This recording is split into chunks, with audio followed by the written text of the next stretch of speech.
faut sélectionner les marchés qui sont clés et travailler en profondeur. Ça va parfois prendre un petit peu plus de temps, mais les résultats à la clé vont être vraiment beaucoup plus durables.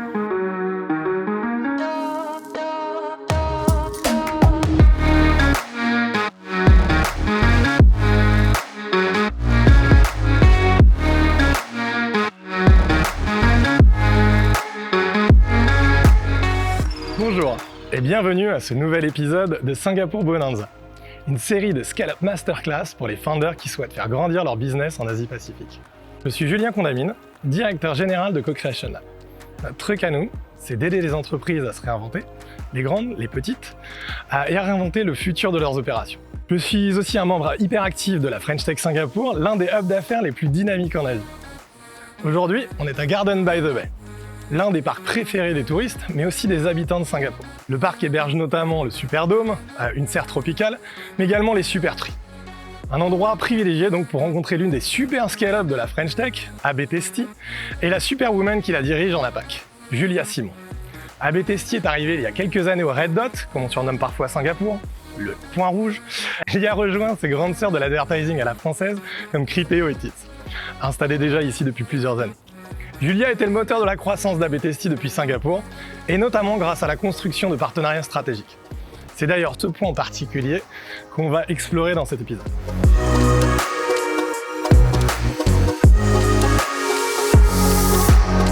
Salut Julia! Hello Julien! Tu vas bien? Ouais. Julia, on est ravis de t'avoir aujourd'hui, c'est cool.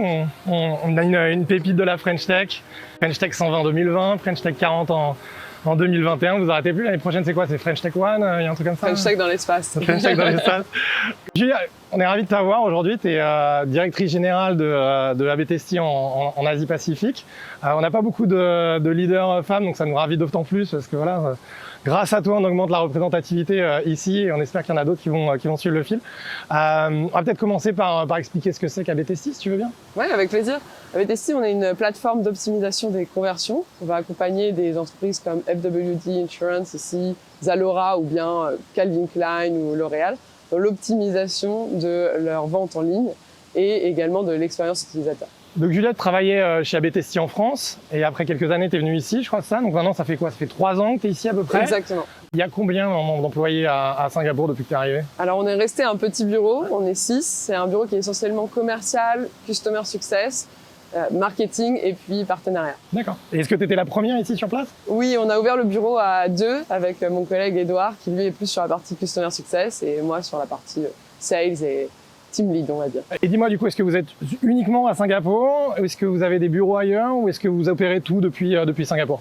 On opère tout depuis Singapour, donc les 6 personnes sont basées à Singapour, mais on réfléchit à l'ouverture d'un bureau en Australie. Scoop. Alors quand on a préparé ces masterclass, Julia, tu m'expliquais que l'un des leviers de croissance d'AB Testi en Asie-Pacifique, c'était la construction de partenariats. Est-ce que tu peux nous en dire un petit peu plus là-dessus? Alors les partenariats, c'est pas nouveau pour AB Testi. On a commencé en 2015 à Londres, lorsqu'on a ouvert notre bureau anglais, parce que il y a une dynamique très forte des agences, et donc il fallait qu'on développe une logique de partenariat. Et depuis, on a embauché un VP Channel et Alliances il y a 2 ans, et c'est là où vraiment tout a commencé à décoller. D'accord, donc agence de pub, agence de com, pour vous aider à grandir avec vos clients. Alors on a 2 types de partenariats. Des partenariats stratégiques, plutôt pour les agences, qui vont donc prodiguer du consulting et de l'expertise sur tout ce qui est A/B testing, personnalisation, là où AB Testi va prodiguer du coup, le software, le logiciel, la plateforme. Et puis, on va avoir des partenariats technologiques avec des entreprises avec lesquelles on a des intégrations et qui, là, vont plutôt s'adresser également à des équipes marketing ou produits comme nous. D'accord. Donc, en fait, tu as récupéré le playbook historique de AB Testi en Europe pour essayer de l'appliquer ici. J'imagine qu'il est un petit peu différent en Asie-Pacifique, quoi qu'il arrive, non? Oui, bien sûr, dans le sens où ici, on n'a pas un seul marché, mais on a une multitude de marchés. Donc on a des typologies de partenaires et aussi des cultures et des niveaux de maturité qui sont très différents. Ce qu'on voit, c'est que par exemple l'Australie, dans notre domaine, tout ce qui est testing, personnalisation, est très mature. Donc on va avoir beaucoup d'agences, mais on va aussi avoir des agences qui utilisent beaucoup de nos concurrents. Donc il va falloir réussir à se différencier. À l'inverse, dans certains pays d'Asie du Sud-Est, il va falloir faire beaucoup d'éducation.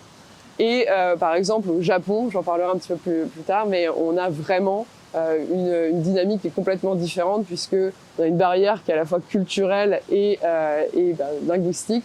Et donc, on a réussi à trouver un partenaire. J'en parlais un petit peu.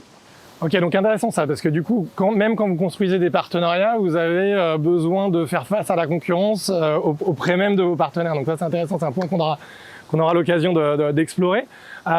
Pour commencer, est-ce que tu peux nous dire un petit peu qui sont ces partenaires aujourd'hui? Donc tu nous as donné un peu la typologie, mais est-ce que tu peux nous donner quelques exemples pour qu'on se fasse une idée? Voilà, alors on a des partenaires métiers. Les partenaires métiers, ça va être des agences type iNet Asia, Mezzolabs ou bien Conversion Kings en Australie. Si tes préférés, ça leur fera de la pub un peu. Et partenaires technologiques, on va travailler donc avec des entreprises avec lesquelles la plateforme est connectée. Donc typiquement, on travaille avec Content Square, cool. que vous connaissez bien. On travaille aussi avec des entreprises américaines telles que Tilium ou Full Story. Et ce sont nos partenaires vraiment les plus proches sur la région. Parmi ceux que tu cites, il y a des étrangers, tu n'as pas forcément cité de locaux. Est-ce que vous avez des partenaires qui sont plutôt des partenaires historiques avec qui vous renouez des partenariats ici? Est-ce que vous avez trouvé des partenaires locaux? Tu mentionnais le Japon notamment. Est-ce que là, vous avez dû avoir une stratégie spécifique? Oui, complètement. Donc on a un mix de tout. On a des entreprises françaises avec qui forcément on a un ADN où on est assez proche. On a des entreprises avec lesquelles on travaille dans une autre région, par exemple les entreprises américaines que j'ai citées, telles que Full Story ou Tilium. Et puis on va aussi avoir des partenaires vraiment locaux. Donc je parlais du Japon, où là c'est vraiment des partenaires qui sont 100% japonais. Et travailler avec des partenaires japonais depuis Singapour, c'est pas compliqué? Si, forcément, ça complique un peu les choses, mais on a un Slack dédié, on échange quasiment quotidiennement avec eux et ça remplace, entre guillemets, les meetings en présentiel et le fait de pouvoir voyager au Japon. D'accord. Puis finalement, la pandémie a dû vous aider parce que même ceux qui étaient résistants, ils n'avaient pas le choix, donc ils ont dû s'y mettre, j'imagine. C'est ça. Ok, donc on va rentrer dans le dur maintenant, Julia. Vous faites des partenariats, c'est bien, mais c'est quoi exactement vos objectifs quand vous construisez des partenariats? Qu'est-ce que vous essayez d'accomplir précisément? Alors l'objectif principal, il est business, évidemment, c'est d'avoir des nouveaux clients, de faire de la rétention sur les clients existants. On va aussi avoir un objectif plus d'éducation du marché via nos partenaires.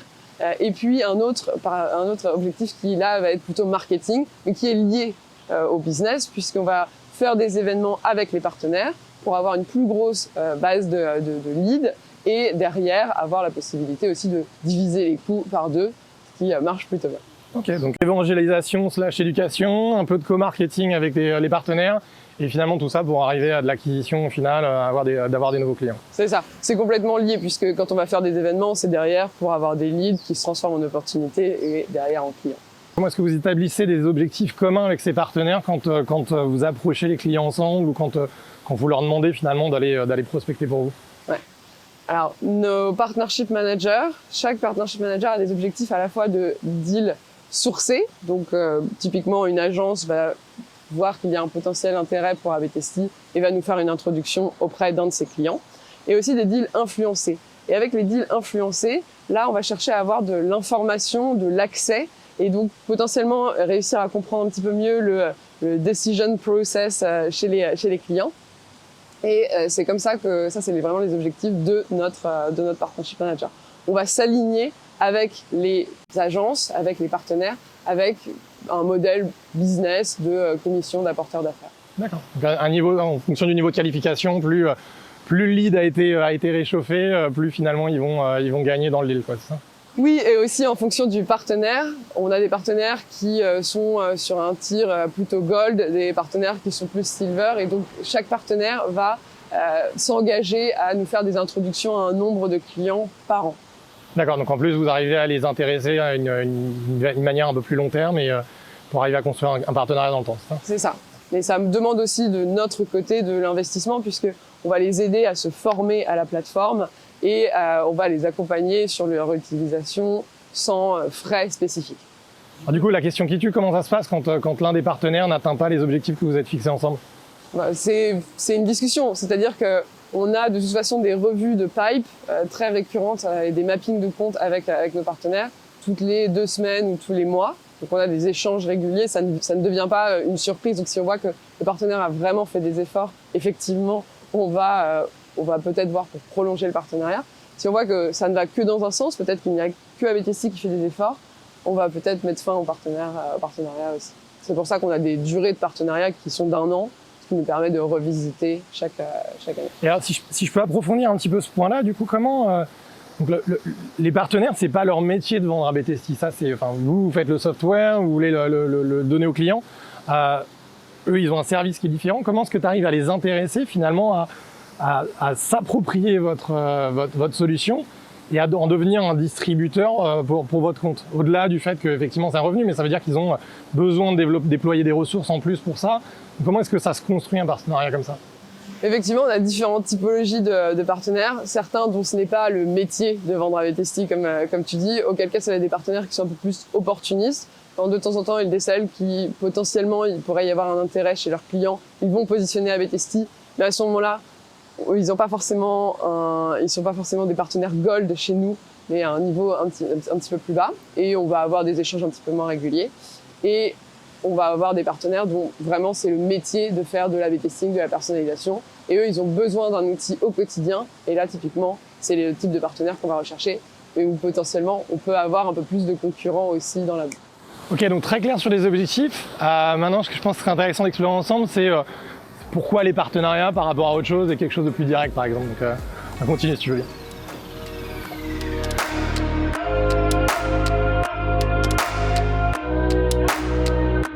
Ok, donc Julia, ce que j'aimerais bien qu'on explore maintenant avec toi, c'est le partenariat. C'est pas forcément le truc le plus évident. Vous voulez vendre à des clients. Pourquoi choisir le levier du partenariat par rapport, par exemple, à de la vente directe aux clients? C'est complémentaire, donc on ne fait pas uniquement des partenariats, on fait des partenariats, on fait de la prospection, on fait aussi du marketing pour avoir de l'inbound, on a les trois.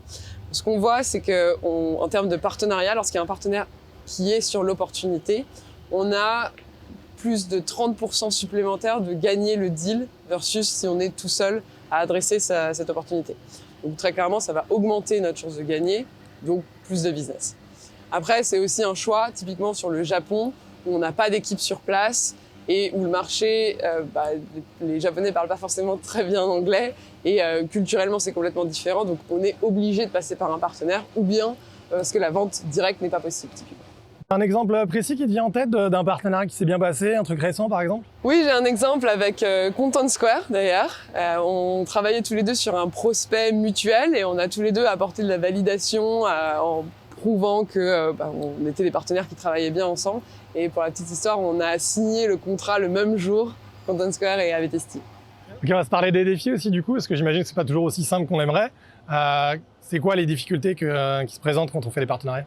Alors nous, A/B-Testing, avant d'être un éditeur de logiciels, quelque chose que les gens ne savent pas forcément, on était une agence de web analytics il y a plus de 10 ans de ça. Et donc on donnait des conseils aux clients pour savoir comment optimiser leur site. Et ensuite, on est devenu éditeur de logiciels. Sauf qu'on a gardé cet ADN d'agence et de satisfaction client, ce qui est bien, c'est parce que ça fait partie de nos valeurs. Le problème, c'est que certaines agences nous voyaient un petit peu de temps en temps comme des concurrents et donc avaient du mal à croire à notre bonne foi dans une logique de partenariat. Ce qu'il a donc fallu qu'on fasse, et ce qu'on a fait l'an dernier, c'est qu'on a refondu complètement nos offres de services pour être sûr qu'il n'y ait plus de potentielle concurrence avec les agences. Et ça a été un travail de longue haleine. D'accord. C'est historique, il n'existe pas en Asie-Pacifique. Les gens ne vous connaissaient pas avant, donc vous êtes juste un éditeur de logiciels. Est-ce qu'il y en a d'autres qui se présentent, qui sont plus liés au modèle que vous avez aujourd'hui? Alors oui, bien sûr, on a eu des challenges. Alix, notre fondatrice, croit beaucoup au mantra de Nelson Mandela, soit je gagne, soit j'apprends. Donc on a beaucoup appris.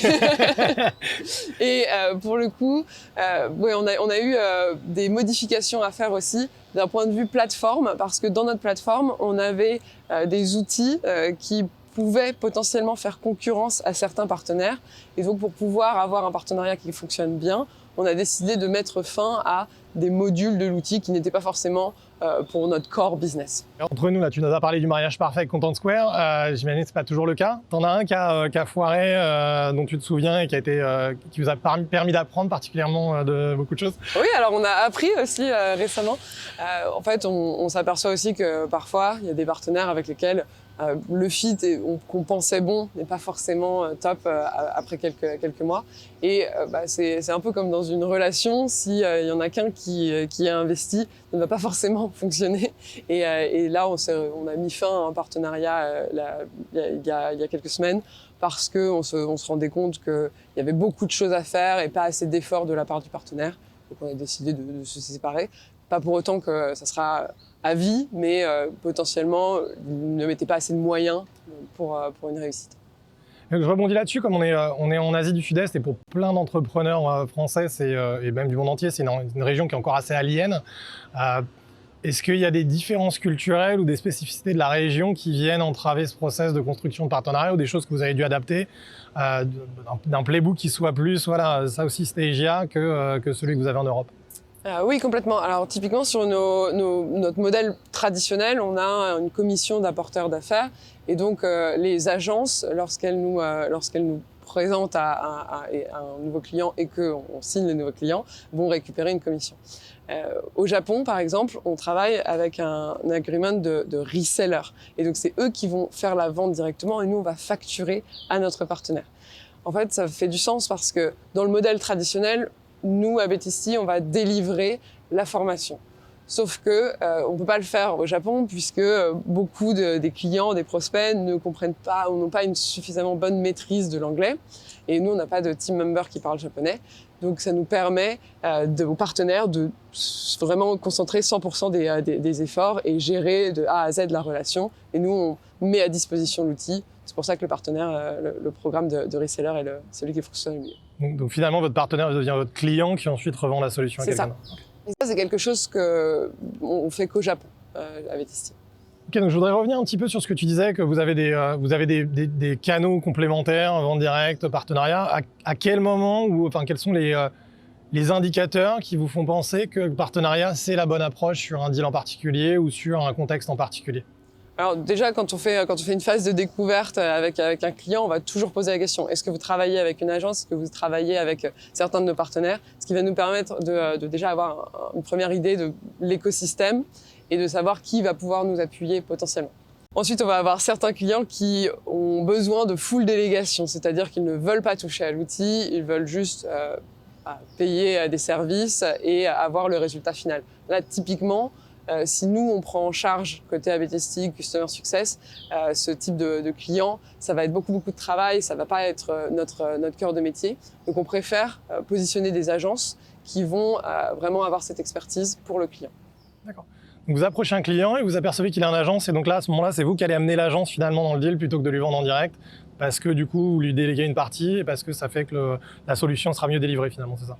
C'est ça. S'il a besoin d'une agence, on va essayer d'en positionner une. On a des partenariats, on a des offres bundle avec certaines agences également. Vous lui en proposez une nouvelle, d'accord. Voilà. Et si l'agence avec laquelle il travaille n'est pas encore un partenaire de ABTST, du coup, ça vous fait une autre opportunité de développement, c'est ça? Exactement. Et oui, ça fait du coup une opportunité d'avoir un nouveau partenaire. Donc, on va commencer à les contacter, avoir des calls initiaux, voir s'il y a un intérêt à travailler ensemble. Donc là, on commence à avoir une idée des différentes étapes. C'est quoi le playbook étape par étape de ABTST en termes de partenariat? Comment ça marche de A à Z?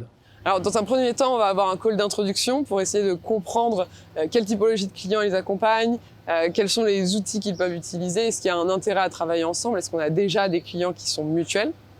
Et puis ensuite, on va procéder à une démo et très vite, on va signer soit un NDA, soit un Partnership Agreement avant d'entamer le dur, de façon à être protégé d'un point de vue légal aussi et assurer un niveau de confidentialité. Est-ce que ça vous est déjà arrivé d'approcher un client et de vous apercevoir que l'agence avec laquelle il travaille, c'est l'un des partenaires avec lesquels vous voulez plus travailler? Non, pas encore. Il y a beaucoup d'agences et il y a beaucoup de clients, mais ça n'est pas arrivé encore. Ok, donc accord de confidentialité ou accord de partenariat directement. Et ensuite, qu'est-ce qui se passe?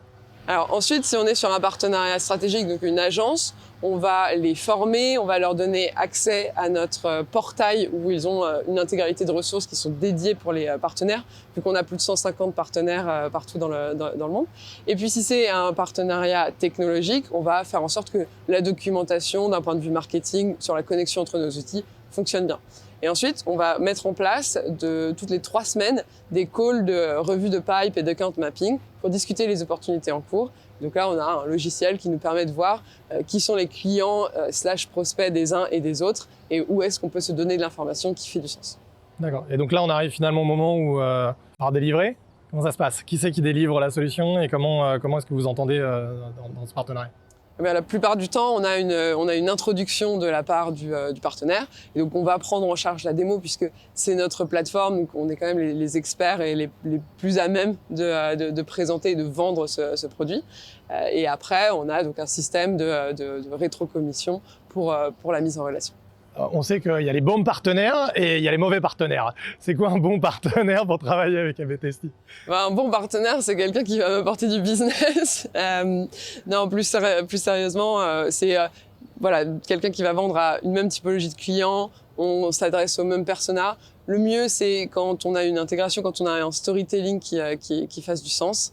Et ce qui est intéressant, c'est aussi d'aller voir les partenaires qui travaillent déjà avec les concurrents. Parce que ça veut dire qu'ils ont déjà une bonne maîtrise potentiellement de ce qu'on fait. Et derrière, il suffit juste de faire la différence avec les concurrents pour les convaincre. Et comme vous êtes des bons chasseurs, comment vous faites pour aller les chercher du coup ces partenaires? Comment vous les identifiez? Comment vous faites le mapping? Alors, les partenaires, souvent, on va demander à nos partenaires existants quels sont les partenaires avec lesquels ils travaillent. Ce qui va déjà nous permettre d'avoir des points communs. On va aussi s'adresser aux partenaires qui travaillent avec la concurrence. Après, on a aussi des demandes de partenariat, des demandes entrantes. Et voilà, ça fait déjà pas mal de boulot. Ok, du coup, quand vous avez identifié les partenaires comme ça, est-ce qu'il y a des red flags? Est-ce qu'il y a des trucs qui vous font partir en courant à toute vitesse parce que vous dites avec cela, ça va jamais marcher? Oui, des réflexes, il y en a. Typiquement, si on voit que le panier moyen est inférieur à celui auquel on vend, ça va pas forcément être une très bonne idée d'avancer. On peut aussi avoir si on a des toutes petites équipes ou alors des équipes qui sont plutôt spécialisées dans la pub et l'acquisition de trafic, c'est pas exactement ce qu'on fait. Donc on s'est rendu compte que ça ne fonctionnait pas complètement. Et aussi, un bon indicateur, c'est pour ça que c'est important de faire signer le NDA ou le Partnership Agreement assez tôt, c'est de voir si ça prend longtemps ou pas, s'il y a beaucoup de négociations et si ça commence à devenir compliqué dès le début, ça veut dire que potentiellement le partenaire n'est pas forcément prêt pour cette démarche de partenariat. Ok, donc plutôt trouver des partenaires agiles parce que sinon ça va freiner le process et ça va pas être un succès de partenariat. On se refocus sur la partie Asie du Sud-Est en particulier. Quand vous êtes arrivé, au contraire d'un business qui s'est monté en France, qui connaît déjà l'écosystème français et qui a déjà un historique et une culture de cet écosystème, comment est-ce que vous avez construit votre culture de l'écosystème en Asie du Sud-Est et notamment collecter des références pour savoir qui était fiable, avec qui vous pouviez travailler, que c'était intéressant au tout début? Oui, forcément, quand on arrive, c'est pas simple, mais l'idée, c'est de se renseigner sur l'écosystème, en voyant quelles sont les agences qui sont cohérentes, demander à ses clients quelles agences ils utilisent, quelles technologies ils utilisent, ce qui va permettre d'avoir une compréhension de l'écosystème et derrière rentrer en contact. Moi, ce que je vois, c'est que les partenariats, je m'en occupais parmi les ventes et d'autres choses quand j'ai commencé. Ça fait 3 ans qu'on est là maintenant. Les partenariats ont vraiment commencé à vraiment décoller une fois qu'on a embauché une partnership manager depuis l'an dernier et qui passe 100% de son temps là-dessus pour détecter des opportunités et générer du business avec les partenaires. D'accord, donc le développement de partenariat n'était pas le premier point du playbook finalement. C'est venu après, une fois que vous aviez déjà une base installée. Vous avez dit voilà, maintenant c'est une manière d'accélérer en fait la croissance en Asie du Sud-Est. Complètement. Ok, donc si mes calculs sont bons, ça veut dire que vous avez commencé à faire des partenariats en plein milieu du cataclysme pandémique général où tout le monde travaille de la maison, quoi. Donc il va falloir que tu nous racontes un petit peu plus tout ça.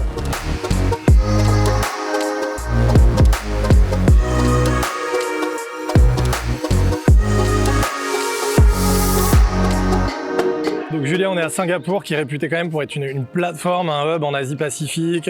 Tout le monde parle des business trips entre Bali, l'Indonésie et le Japon. Là, la pandémie est arrivée. Finalement, j'ai envie de dire que c'est un peu le même schéma qu'un entrepreneur qui est encore en France, enfin qu'une boîte qui est encore basée en France et qui n'a pas encore des bureaux ici, ou même une boîte qui vient de s'installer à Singapour. Du coup, vous êtes retrouvé à construire des partenariats. À un moment donné, vous étiez même pas au bureau, mais de chez vous. Comment est-ce que ça a impacté la façon de construire des partenariats et de les développer depuis une base unique et sans pouvoir voyager pour aller rencontrer les partenaires physiquement? Alors, déjà, les business trips à Bali, moi, j'en ai pas fait beaucoup. Mais non, plus sérieusement, effectivement, on travaille tous à distance, mais en même temps, par exemple, si on regarde l'Australie, entre Sydney et Melbourne, ils ne pouvaient même pas prendre un avion et aller faire un rendez-vous. Donc finalement, un partenaire qui est basé à Sydney, que vous soyez à Melbourne, à Singapour ou à Paris, bon, un petit peu de décalage horaire forcément, mais ça ne fait pas forcément de différence quand on ne peut pas se voir. Nous, on a vraiment vu le Covid comme un levier sur les partenariats, puisque c'est une opportunité clé d'avoir des inputs sur ce qui se passe sur le terrain, sur le marché, sans être sur place. Et donc, on va avoir des partenaires qui vont nous dire « Ah, j'ai rencontré tel client, ça va être le bon moment pour vous dans 3 mois parce que le contrat avec notre concurrent est en train d'expirer et ils ne sont pas forcément très satisfaits. » Typiquement, c'est ce genre d'input qui sont hyper pertinents pour nous. Alors là, tu nous dis l'avantage effectivement d'avoir des partenaires à distance, mais comment est-ce que tu les crées ces partenaires justement quand t'es... Parce que ça, c'est partenaires que tu connais déjà qui t'envoient des leads, mais le partenaire en lui-même, quand t'es à distance, comment est-ce que tu fais pour aller construire ces partenariats à distance ?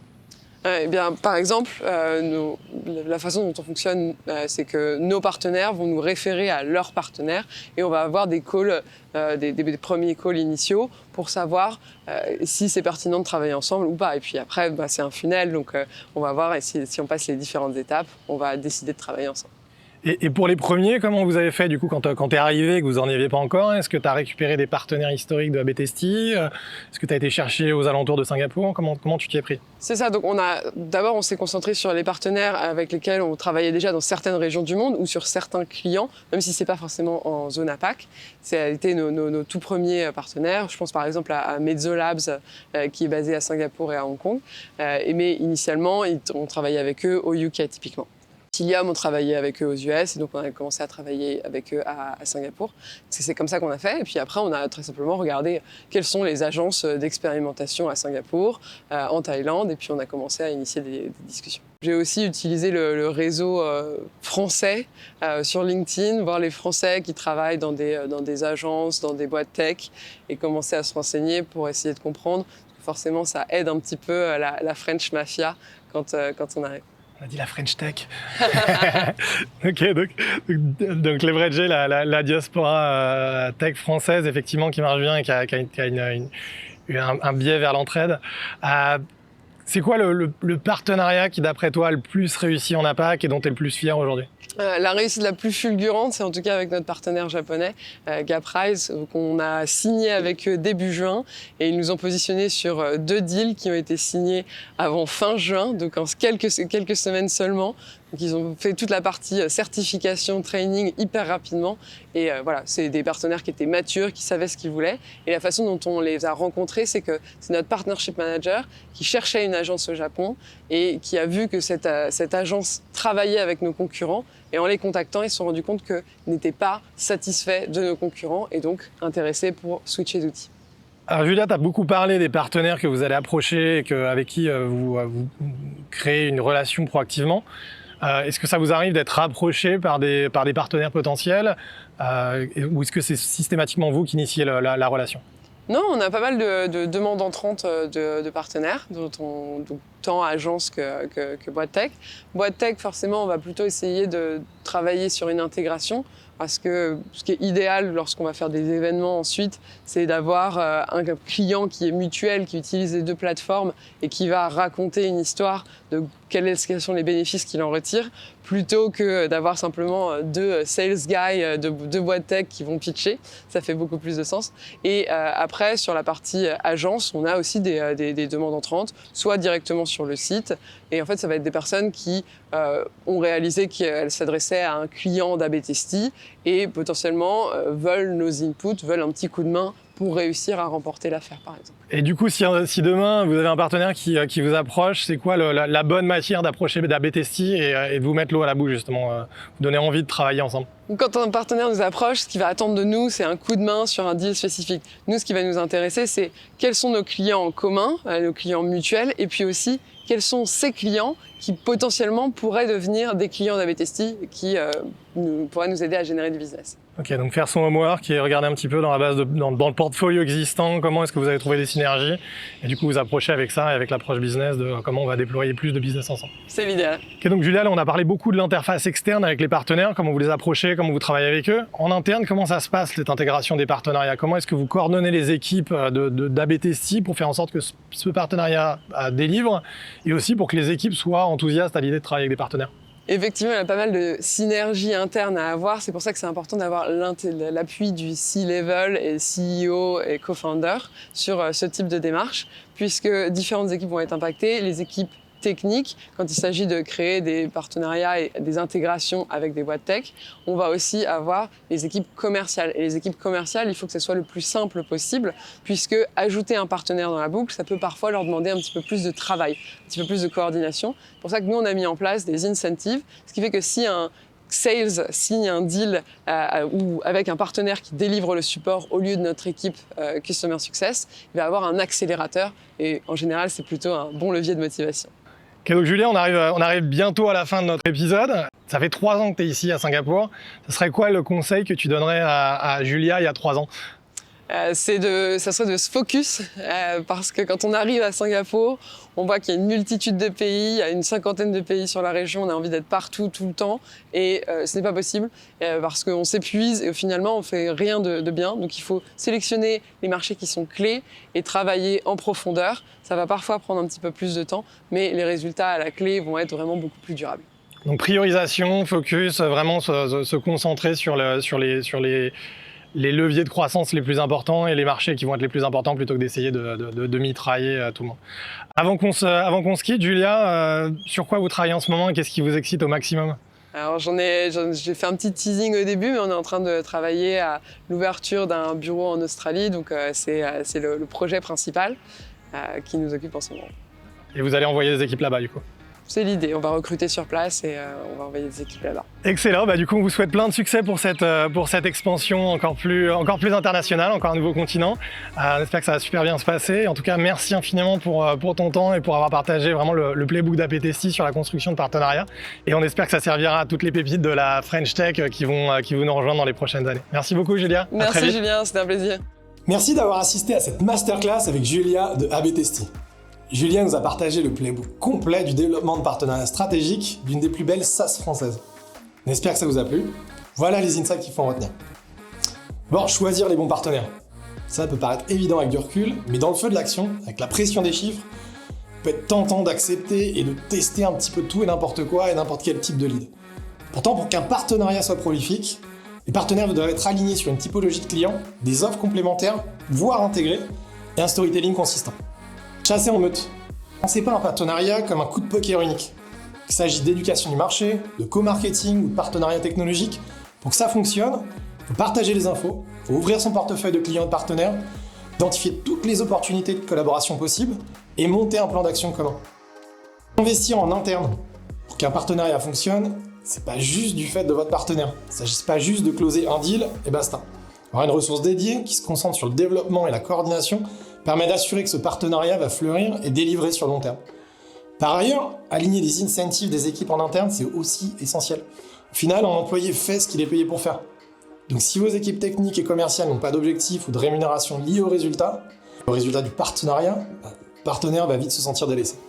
Différentes opportunités possibles. Oui, le partenariat a évidemment pour but de vous aider à développer votre business. Mais en fonction de la maturité des clients et du marché, de la complexité de votre offre, il est possible d'explorer différentes pistes. Récolter des insights sur le marché en phase de pénétration, notamment avant que vous arriviez sur place. Éduquer un marché encore novice à moindre coût. Mutualiser la recherche de leads avec vos partenaires. Pénétrer un marché fermé, le Japon par exemple, en générant des leads grâce à des partenaires qui distribuent la solution localement. Ou encore identifier d'autres partenaires. Il y a différentes manières de traire cette vache. Explorez-les. Voilà, c'est tout pour aujourd'hui. On espère vous voir très vite à Singapour. D'ici là, likez, partagez avec vos potes entrepreneurs et abonnez-vous à la chaîne. Ciao!